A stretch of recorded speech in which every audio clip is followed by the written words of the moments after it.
едно специјално расположение, што успеавме со дистанца да се навратиме на трилогијата на Маџунков, зашто тоа покажува дека имавме однос како спрема класика, нели?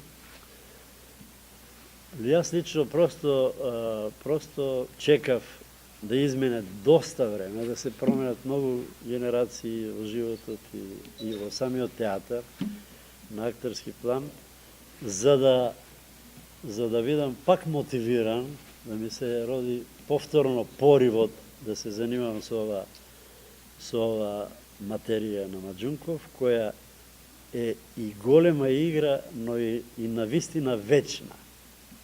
Самиот факт дека од четврток ние по втор пат се навраќаме на тие текстови, според мене покажува еден наш однос, нели, дека се работи за нешто не секојдневно, за нешто не секој годишно, за нешто не секој децениско.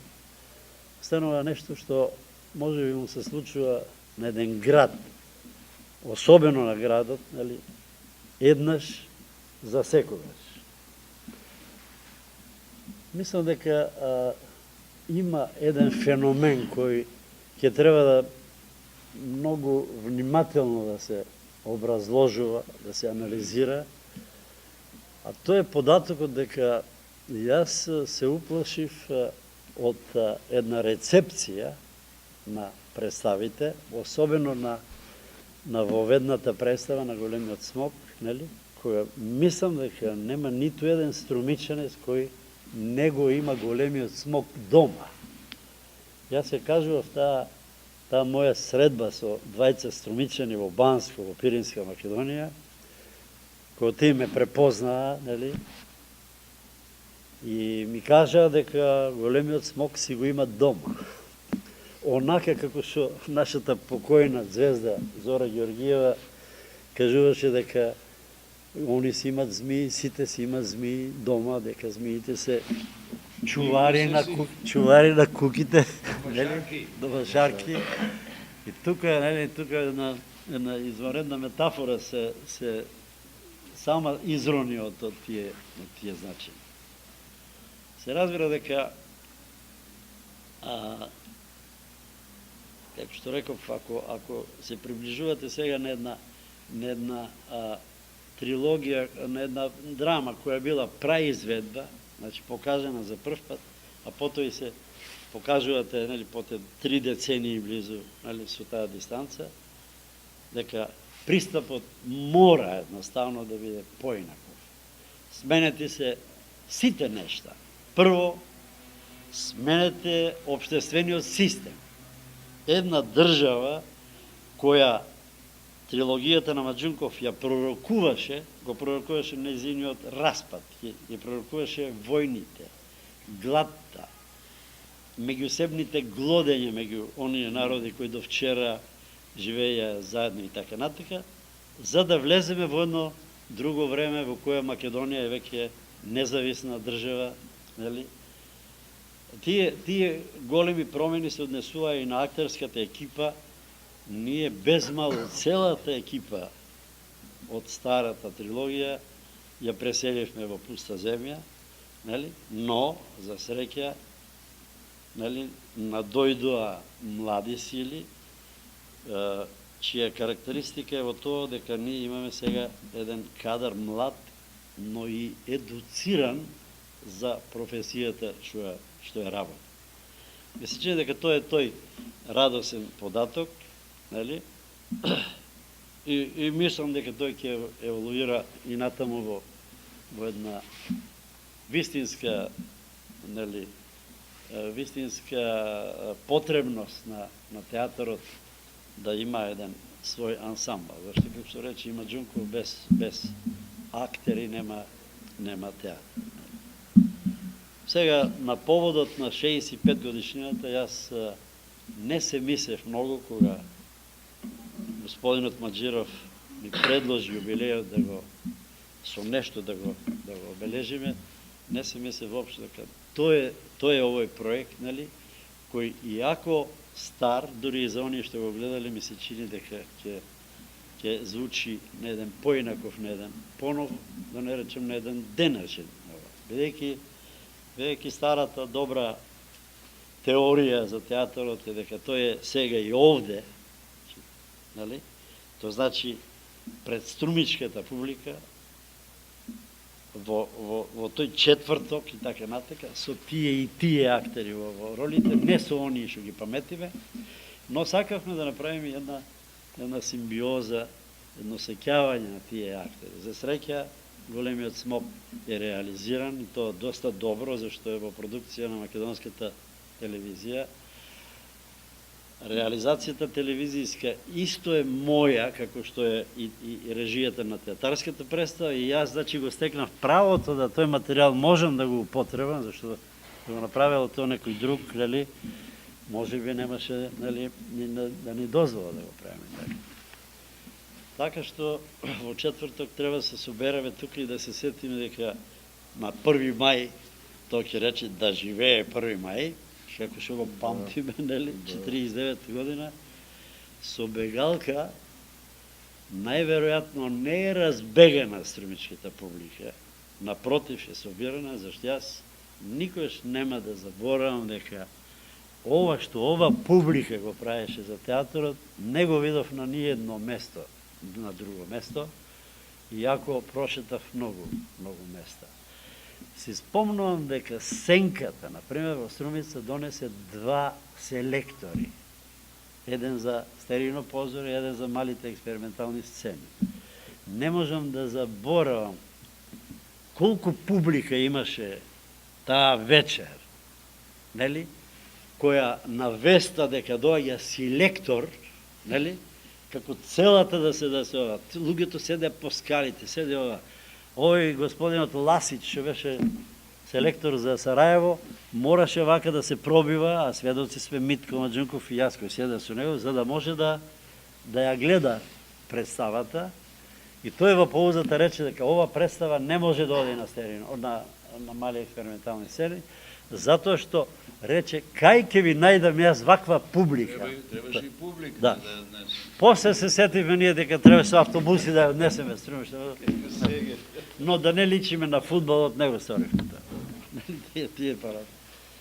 Ми се чини дека тоа е навистина потресен момент кој покажува дека на публиката на овој град му било важно да има свој театар, да има таков театар, кој, како што рекол, говори за нив и говори за сега и за овде.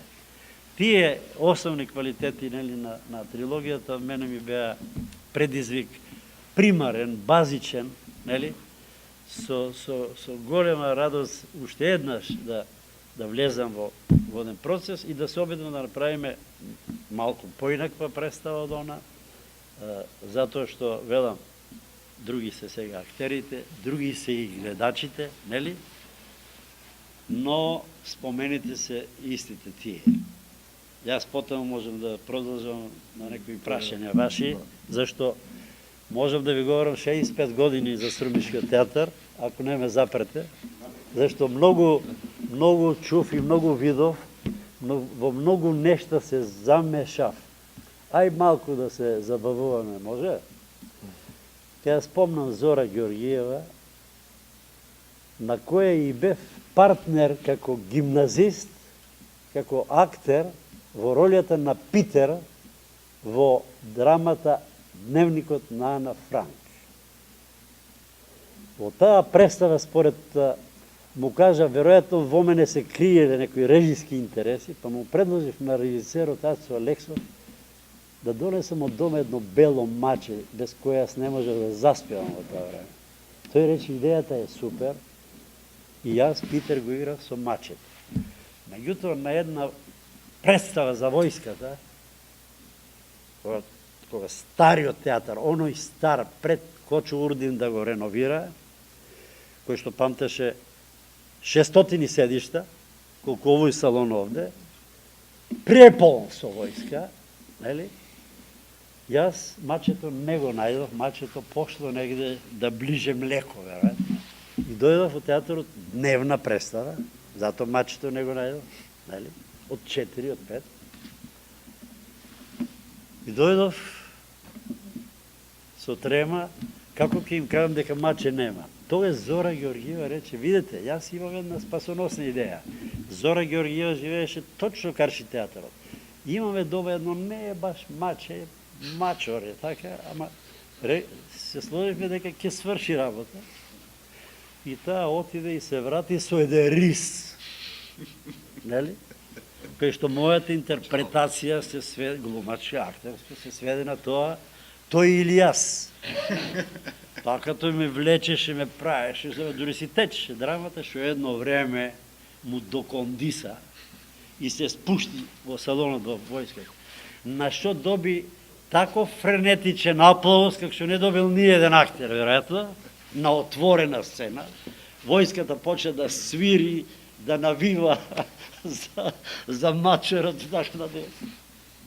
Јас мислам дека едно пола саат публиката, а и актерите кои не можат да издржат, се забавуваат заеднички, нели, со таа игра на тој преплашен мачор, во кој светнаат тие тешки киловати од рефлекторите и така натаму.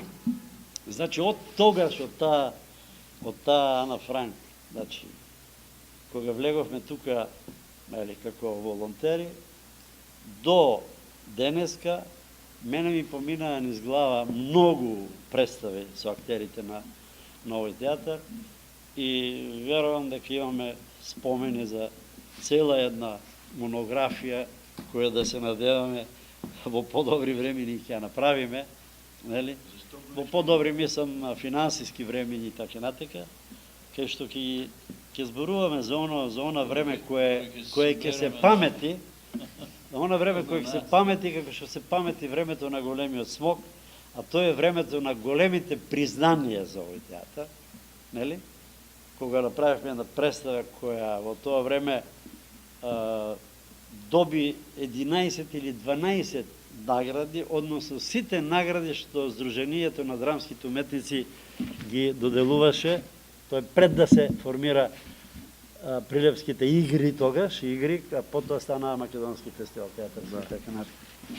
И потоа значи се случи еден момент кој е редок во историјата на театарот, да неколку години поред нашите представите на Струмичкиот театар и актерите кои играа во тие представи, сценографите, костимографите се враќаа, нели, со грст награди од Прилепскиот театар. И беше тоа навистина еден златен период, нели, кој никогаш нема да го заборавам, особено заради тие наши прекрасни актери, како што беа Александар Думов, Стојан Гогов, спомнатата Зора Георгиева, Љубица Пиперевска, Ристо Костов, Панче Босилјанов, Сандо Монев, Кирил Здравески, да не заборавиме некој. Постоеше еден луд ентузијазам, нели, кога знаевме и можешме со голо око да видиме дека театарот е потребен на струмичката публика. Имам силна надежда дека тоа ќе се случи и денеска, нели, кога ќе се сретне со нашата втора верзија на големата трилогија, нели, што е сочинува Големиот смок, Сенката и Пуста земја.